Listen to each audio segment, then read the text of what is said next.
या जगी चित्रपट बनू लागले होते, वारसा आम्हा जरी होता अष्टकलांचा, हे तंत्र आमच्या देशी आले बघते.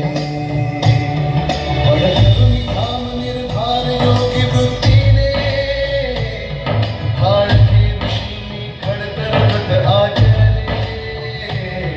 अर्जुनास जैसे लक्ष एकची डोळा, जे अशक्य होते शक्य तयानी केले.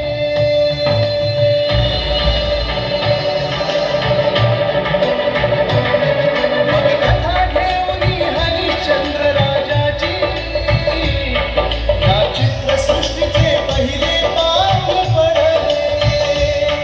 शनिवारी 3 मे 1913 भारतभूमीवर चलचित्र अवतरले. प्रभात आली, बोलपटांचा मुहूर्त ठरला, अयोध्येचा राजा